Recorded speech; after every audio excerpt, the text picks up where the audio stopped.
ওমকারেশ্বর কোথায় অবস্থিত, কিভাবে যেতে হবে এর আগের ভিডিওগুলোতে বলেছিলাম, নিশ্চয়ই দেখে থাকবেন। আজ আপনাদের সরাসরি ওমকারেশ্বর মন্দির দর্শনে নিয়ে যাওয়ার চেষ্টা করছি। যদিও আমি পৌঁছেছিলাম রবিবার। এই রবিবার অর্থাৎ ছুটির দিনগুলোতে অত্যন্ত ভিড় থাকে এখানে। তাই জানি না, এই বুঝতে পারিনি তখনও যে রবিবার আসলে পুজো দিতে পারবো কিনা, ভিড় ঠেলে সামনে এগোতে পারবো কিনা। উদ্দেশ্য নিয়ে গিয়েছিলাম ওঙ্কারেশ্বরকে খুব ভালোভাবে দর্শন করব, আর সেই উদ্দেশ্য সিদ্ধ করবার জন্য এই পথে আপনাদের এগিয়ে নিয়ে চলেছি। যেতে যেতে অসংখ্য দোকান দেখতে পাবেন। হ্যাঁ, এই প্রসঙ্গে কিছু তথ্য দিয়ে রাখি আপনাকে, অর্থাৎ আপনাদের। ওঙ্কারেশ্বরের তীর্থ সম্পর্কে কিছু বলতে গেলে প্রথমে বলে রাখি, ওঙ্কারেশ্বরের এই প্রাচীনতম এবং শ্রেষ্ঠতম তীর্থক্ষেত্রকে অনেকে সিদ্ধনাথও বলে থাকেন। এই সিদ্ধনাথ কেন বলেন? কারণ এখানে সিদ্ধি লাভ করা যেতে পারে। প্রাচীনকালে এই মন্দির ছিল ওঙ্কারেশ্বর তীর্থের সর্বপ্রাচীন মন্দির। প্রাচীন ঋষি মুনিগণ, তপস্বীগণ ধ্যান দৃষ্টিতে এই ওঙ্কারেশ্বরকেই সিদ্ধেশ্বর বা সিদ্ধনাথ বলেও জানতেন। মার্কণ্ডেয় মুনি ওঙ্কারেশ্বরের মাহাত্ম্য উচ্ছ্বসিতভাবে বর্ণনা করেছিলেন তার গ্রন্থে। এই সিদ্ধেশ্বরই হলেন মহাদেব, তিনিই হলেন ওঙ্কারেশ্বর পর্বতের পূর্ব কিনারে অবস্থিত এই প্রাচীন মন্দিরের অধিষ্ঠাতা দেব। এই মূল মন্দিরে যাওয়ার জন্য এই ব্রিজটি পার করে যেতে হবে। ব্রিজটি নর্মদা নদীর উপরে প্রতিষ্ঠিত হয়েছে, একটা ঝুলন্ত ব্রিজ এবং অপূর্ব শোভা। মা নর্মদা এখানে তার রূপ যেন উজাড় করে দিয়েছে। আর সেই মা নর্মদার তীরেই অবস্থান করছে ওঙ্কারেশ্বর, চিরপ্রত্যাশিত কাঙ্ক্ষিত, আমাদের সেই কাঙ্ক্ষিত স্থান, বহুদিনের প্রত্যাশিত স্থান। এখানে পৌঁছলাম অবশেষে। ঠিক উল্টো দিকে একটি ড্যাম, এখানে একটি ড্যাম অবস্থান করছে। এই বাঁধের উল্টো দিকে এই যে নর্মদা নদী, এই নর্মদা নদীতে বোটিং করাও যায়, সেই ইচ্ছেও আছে এবং বোটিং করব তো বটেই, হয়তো একটু পরে। যাই হোক, বর্তমানে ওঙ্কারেশ্বর মন্দিরের যে পুরোহিতগণ পূজার্চনা করে থাকেন, তারা সবাই দরিদ্রনাথ গোসাইয়ের বংশধর। আমরা এই মুহূর্তে যে ব্রিজটির উপরে দাঁড়িয়ে আছি, আপনাকে মূল মন্দিরে পৌঁছতে গেলে এই ব্রিজের উপর থেকে যেতে হবে। দুদিকের অসাধারণ শোভা আপনার দৃষ্টি আকর্ষণ করবে, আর অবশ্যই দৃষ্টি আকর্ষণ করবে এখানে সেখানে অবস্থান করা অসংখ্য সাধকেরা। একটু লক্ষ্য করে দেখুন, আমি একটু জুম করে দেখানোর চেষ্টা করব। নর্মদার তীর্থক্ষেত্র মানেই হলো সেখানে সিদ্ধ সাধক। লক্ষ্য করে দেখুন, একজন সিদ্ধ সাধক এই দুপুরে, অত্যন্ত রোদের মধ্যেও, এই মার্চ মাসে দুপুরবেলায় রোদ প্রায় 30 ডিগ্রির উপরে, গরম পড়তে থাকে, প্রচণ্ড রোদ থাকে। লক্ষ্য করুন, চারিদিকে গোমৃত্তিকা অর্থাৎ ঘুঁটে সাজিয়ে তার মধ্যে একজন সাধক সাধনা করছেন একনিষ্ঠভাবে। অগ্নি প্রজ্বলন করেছিলেন, পরে দেখেছিলাম আমরা। আমি ভাবছিলাম তার দিকে তাকিয়ে, তিনিও সিদ্ধ পুরুষ। যুগে যুগে কালে কালে কত সিদ্ধ পুরুষ প্রদান করেছে ধরণীকে এই মা নর্মদা। আসলে মা নর্মদা, তার তো সমাপ্তি নেই, তিনি তো অবিচল।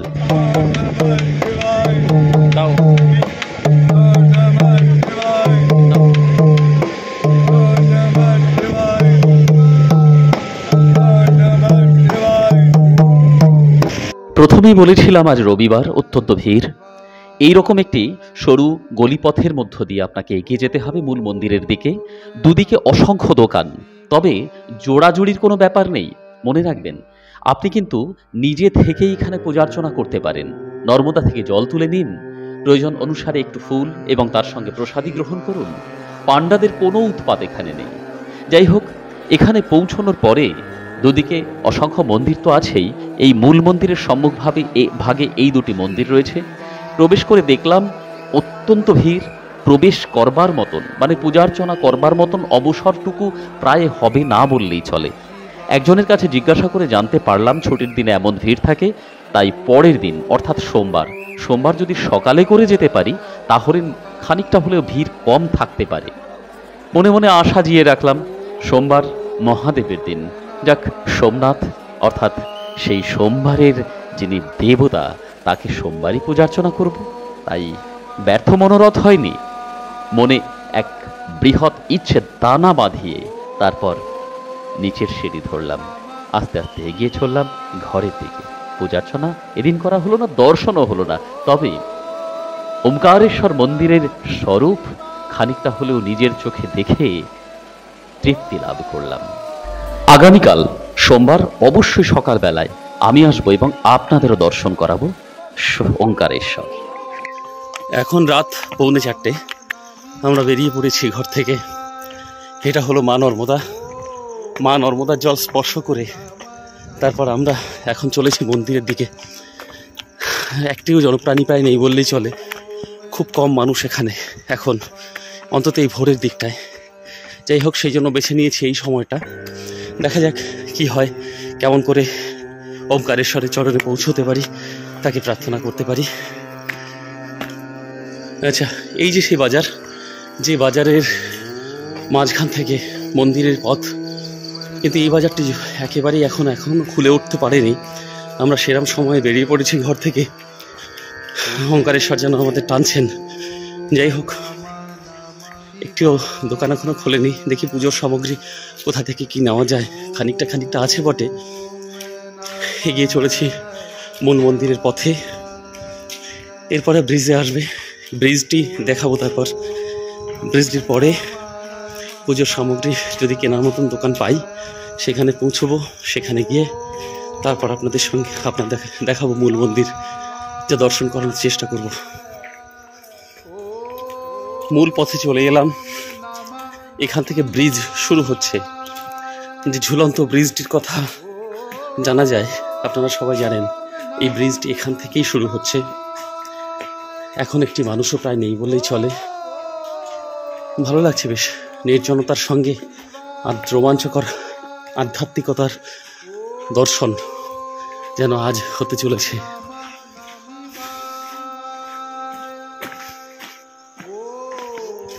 এই সেই বিখ্যাত ব্রিজটি, যেটা এতদিন ছবিতে দেখে এসেছি। বাস্তবে সেই ব্রিজের উপরে দাঁড়িয়ে কি অদ্ভুত অনুভূতি হচ্ছে সে বলে বোঝানোর নয়।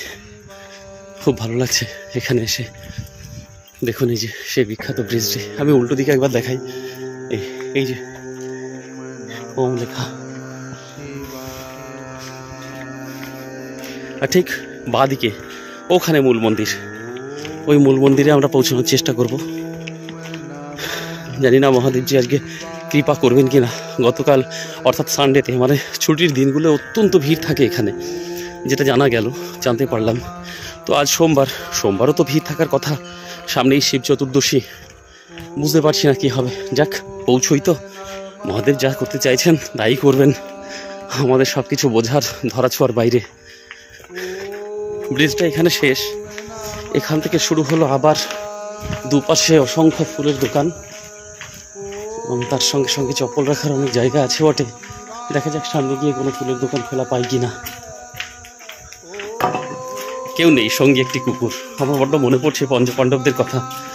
পঞ্চপাণ্ডব এবং দ্রৌপদী স্বর্গে গমনের সময় এইরকম একটি সাপদ তাদের সঙ্গী হয়েছিল। আজ যেন সেই সাপদ আমাদের সঙ্গে নিয়ে চলেছে মহাদেবের দরবারের দিকে। একটা অদ্ভুত অনুভূতি হচ্ছে, কিন্তু জানি না, এখানে প্রত্যেকটি ঘটনার মধ্যেই একটা ইতিবাচক ইঙ্গিত লুকিয়ে থাকে। এখানে হয়তো সেই ইঙ্গিতই দিতে চাইছেন মহাদেব স্বয়ং। যাই হোক, দেখি কি আসে তার সামনে, কি পরিস্থিতির সম্মুখীন হই। এরকম একটা দোকান সবে মাত্র খুলছে। যাক, পৌঁছে গেছি, দেখা যাক কি হয়। এখান থেকে একটু ফুল নিয়ে নেওয়ার চেষ্টা করছি এবং তার সঙ্গে প্রসাদী। তারপরে গিয়ে চলবো আবার আমরা সামনে। এই সব কিছু সাজিয়ে সকালবেলায় এই বাহিনীটি দিলেন মাত্র 150 টাকায় সমস্ত কিছু।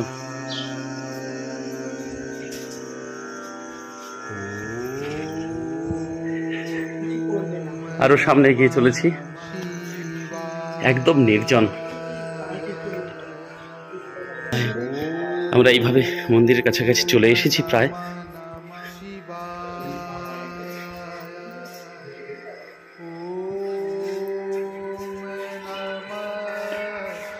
এটা হলো মূল মন্দিরের গেট।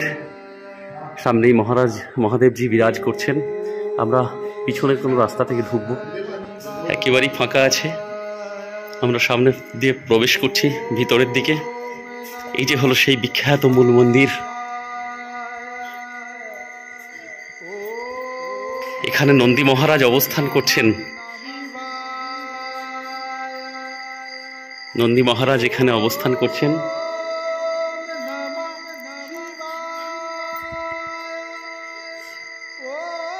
প্রাণ ভরে দেখেনি। দূর থেকে দেখেই বুঝেছিলাম এই মন্দিরটি নর্মদার তীরে এক বৃহৎ প্রস্তরময় আয়তক্ষেত্রের উপরে নিখুঁত জ্যামিতিক নিয়মে পাথর কেটে কেটে নির্মাণ করা হয়েছিল। লাল পাথরের স্তম্ভ একের পর এক সাজানো। মন্দিরের এই যে মূল গর্ভগৃহটি, তার দুপাশে 18টি স্তম্ভ, প্রায় 14 ফুট করে উঁচু। তার এই 14 ফুট উঁচু পর্যন্ত স্তম্ভগুলো গিয়ে তারপর ছাদ ধারণ করে আছে। স্তম্ভগুলিতে মন্দিরের গাত্রে বিভিন্ন রকমের কারুকার্য খচিত মণ্ডিত মূর্তি নির্মাণ করা আছে। হস্তির মূর্তি খোদাই, হস্তির নিচে, হস্তি জুথের নিচে মনুষ্য মূর্তি শায়িত অবস্থায়, ইত্যাদি ইত্যাদি। স্তম্ভের গায়ে হাত দিয়ে শিহরণ হলো, মনের মধ্যে শিহরিত হলাম যে কত যুগ যুগ ধরে দাঁড়িয়ে আছে, কত মহাপুরুষগণ এখানে এসেছেন, কত সিদ্ধ পুরুষগণ স্পর্শ করেছেন। অদ্ভুত অনুভূতি হচ্ছিল ভিতরে। হস্তিগুলির অধিকাংশ যুদ্ধের ভঙ্গিতে দণ্ডায়মান।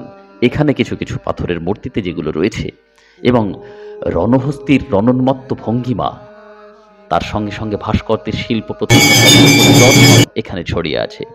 ভিতরে প্রবেশ করেই বাঁ দিকে, ডান দিকে এই পথটি যেখানে শেষ হলো তার বাঁ দিকেই এই মূর্তিটি, অর্থাৎ পিছনে রয়েছেন মা গৌরী এবং তার সম্মুখে হর। সেখানে প্রণাম করলাম। প্রণাম করে ডান দিকে ঘুরতেই, ডান দিকে খানিকটা এগিয়ে যেতেই আমরা ওঙ্কারেশ্বরকে দর্শন করলাম। এই সেই দুর্লভ দৃশ্য। ওঙ্কারেশ্বরের উদ্দেশ্যে তখন বলেছিলাম, তমিশ্বরানাং পরমং মহেশ্বরং ত্বং দেবতানাং পরমং চ দেবতাম পতিং পতিনাং পরমং পরস্তাদ বিদং দেবং ভুবনেশমিভ্যাম। ওম ত্র্যম্বকম যজামহে সুগন্ধিম পুষ্টিবর্ধনম উর্বারুকমিব বন্ধনান মৃত্যুর্মুক্ষ্যামামৃতাৎ। হে মহাদেব, তুমি স্থূল, সূক্ষ্ম ও কারণ জগৎ ব্যক্ত করে অম্বা অর্থাৎ মাতৃ হৃদয় নিয়ে বিরাজমান, অর্থাৎ তোমার মাতৃবৎ স্নেহ অপার যা সকল জীবের উপরে ঝরে পড়ছে। আমি তোমার আরাধনায় এসেছি যজমহে, অর্থাৎ তোমার সঙ্গে আমি সংযুক্ত হতে চাই। তুমি আমার অন্তরে দেবগুণ পূর্ণ করো। তুমি আমার স্থূল, সূক্ষ্ম ও কারণ দেহের পুষ্টি বর্ধন করো। তোমার অপার করুণায় আমার মধ্যের অহংকার, জীব ভাব ধ্বংস হোক, শিব ভাব, শিব চেতনা জাগ্রত হোক। তুমি আমাকে মৃত্যুর বন্ধন থেকে মুক্ত করো। তুমি আমাকে অমৃতের পথে নিয়ে চলো। আমি যেন অমৃতের ক্ষেত্রে প্রতিষ্ঠিত হই। হে মহাদেব, জগতের কল্যাণ করুন, আমাকে মুক্ত করুন জীবজগতের জীবচক্র থেকে। প্রার্থনা করে বেরিয়ে এসে কপালে টিকা লাগিয়ে এবার উপরের দিকে দ্বিতীয় তলে পৌঁছানোর চেষ্টা করলাম। এই প্রসঙ্গে বলে রাখি, ওঙ্কারেশ্বরের মন্দিরটি 3 তলা বিশিষ্ট। গ্রাউন্ড ফ্লোরে রয়েছে ওঙ্কারেশ্বর স্বয়ং। তার ঠিক উপরি স্তম্ভে, উপরি ক্ষেত্রে দ্বিতীয় তলে রয়েছে মহাকালেশ্বর।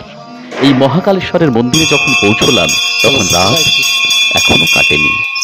সবেমাত্র পুরোহিত মহাশয় এসেছেন এবং এসে মন্দিরের দরজা উন্মোচন করছেন।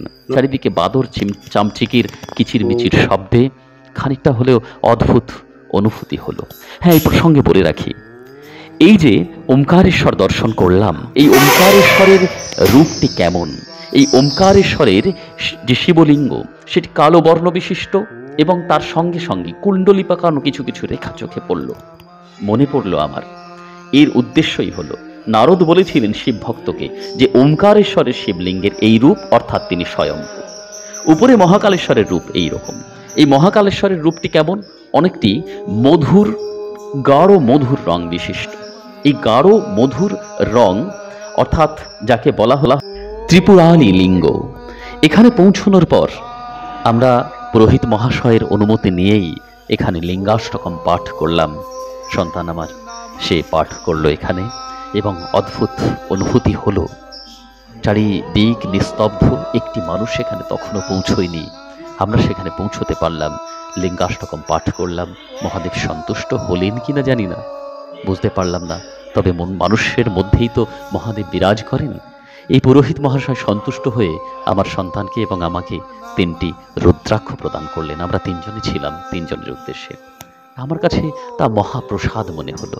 আমি এই যে রুদ্রাক্ষ, সেই 3টির ছবি আপনাদের সামনে তুলে ধরলাম।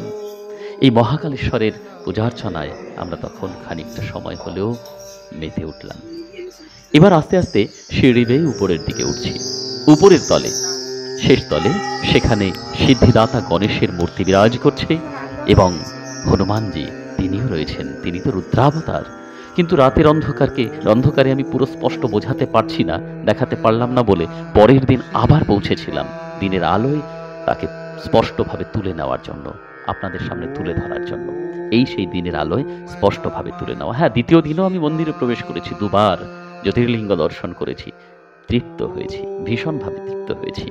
যাই হোক, এখানে পৌঁছানোর পরে এই যে মন্দিরটি তালাবন্ধ অবস্থায় পড়ে আছে, কখনো কখনো হয়তো পুরোহিত আসেন, দেখলাম 1-2 ফুল পড়ে আছে, কিন্তু সাধারণের প্রবেশ এখানে তেমনভাবে নেই, নিষিদ্ধ, কেউ পৌঁছয় না। দূর থেকে লক্ষ্য করলাম সেখানে সিদ্ধিদাতা গণেশ বিরাজমান এবং রুদ্রাবতার হনুমানজি সেখানে অবস্থান করছেন এবং মহাদেবের একটি চিত্র সেখানে অবস্থান করছে। শিবলিঙ্গ তা তো রয়েছে সম্মুখভাগে। যাই হোক, এই উপরি তলের এই মন্দিরটির কমপ্লেক্স থেকে, অর্থাৎ সম্মুখ ভাগ থেকে গোটা ওমকারেশ্বর শহরের নর্মদা তীর্থে যে অপরূপ দৃশ্য তা কিন্তু অবলোকন করা সম্ভব হয়। আপনারা অবশ্যই এখানে গেলে এই উপরিতলে পৌঁছবেন। আশা করি পুরোহিতের অনুমতি নিয়ে সেখানে পৌঁছতে পারবেন এবং পৌঁছে যাওয়ার পর চারিদিকে দৃষ্টিপাত করে যে রূপ আপনি দর্শন করবেন তা জন্ম জন্মান্তরেও ভোলার নয়। আমরা চারিদিকে তাকিয়ে অনেকটা সময় সেখানে কাটালাম, খুব ভালো লাগলো। শুধু এই কথাই বারে বারে মনে হচ্ছিল, কত সিদ্ধ পুরুষের যোগ তীর্থ এই ক্ষেত্রটি। ঠিক উল্টো দিকে, মন্দিরের ঠিক উত্তর দিকটায় তাকিয়ে হঠাৎ দেখলাম এই প্যালেসটি। জানতে পারলাম এটা হলো মান্ধাতা প্যালেস। জানবার আগ্রহ এবং যাওয়ার আগ্রহ রইল এবং গেলামও। পরের ভিডিও সেটা দেখাবো আপনাদের সম্মুখে। ওখান থেকে নেমে এসে, হ্যাঁ, বোটিং তো করতেই হবে, বলেছিলাম প্রথমে, বোটিং করেছিলাম। কারণ বোটিং না করলে সম্পূর্ণ হবে কোথায়? মা নর্মদার বুকে ভাসমান অবস্থায় যদি একবার ওঙ্কারেশ্বরকে দর্শন করতে পারি, তার রূপও অসাধারণ। নর্মদার জল এখানে সবুজাভ এবং স্বচ্ছ, নিচের পাথরটি পর্যন্ত তেমনভাবে সুন্দরভাবেই লক্ষ্য করা যাচ্ছে। আমরা বোটে চাপলাম। হ্যাঁ, এই বোটে চাপার কথা বলি, ওরা কিন্তু 150 টাকা 200 টাকা এরকম চাইবে, তবে 50-60 টাকায় বোটিং করা যায় এখানে। ওমকারেশ্বরের ঠিক উল্টো দিকে রয়েছে মমলেশ্বরের মন্দির। এই মমলেশ্বরে, ওই যে লক্ষ্য করে দেখুন, ওই তটে রয়েছে মমলেশ্বরের মন্দির। এই মমলেশ্বরের মন্দিরে পৌঁছানো যায় মাত্র 50 টাকা দিয়ে, একটু বোটিং করে। সেখানেও এই মমলেশ্বরকেও জ্যোতির্লিঙ্গ বলা হচ্ছে। কেমন? যদিও 12 জ্যোতির্লিঙ্গের মধ্যে একটা নয়, কিন্তু অত্যন্ত সিদ্ধপীঠ এই স্থানটিও, অত্যন্ত সিদ্ধ ক্ষেত্র স্থানটিও। এখানেও পূজার্চনা করেছি, সে ভিডিও নিয়ে পরবর্তী সময় আসছি। হ্যাঁ, এই প্রসঙ্গে বলে রাখি, ওমকারেশ্বর মন্দির এবং এই পাহাড়টি, মান্ধাতা পাহাড় বা অনেকে ওমকারেশ্বর পাহাড়ও বলে থাকেন, এই পাহাড়টি পরিক্রমার একটা রীতি কিন্তু আছে এখানে। প্রায় 11 কিলোমিটার পাহাড়ি পথ পরিক্রমা করবার রীতি আছে। সেই পরিক্রমা করবার রীতিও পূর্ণ করেছিলাম। অসংখ্য মন্দির দর্শন হয়েছে, অসংখ্য অভিজ্ঞতা দর্শন হয়েছে। সেগুলো কিন্তু আপনাদের সঙ্গে ভাগাভাগি করে নেব। তাই পরবর্তী ভিডিওর জন্য অপেক্ষা করতে বলছি। যদি সাবস্ক্রাইব করা না হয়ে থাকে, সাবস্ক্রাইব করে পাশে থাকুন আর দর্শন করতে থাকুন মহাদেবকে। আর পরবর্তী ভিডিওয় সেই সমস্ত কিছু নিয়ে, ওমকারেশ্বর পরিক্রমা নিয়ে আপনাদের সামনে আসছি। নিশ্চয়ই ভালো লেগেছে। ভালো থাকবেন সবাই।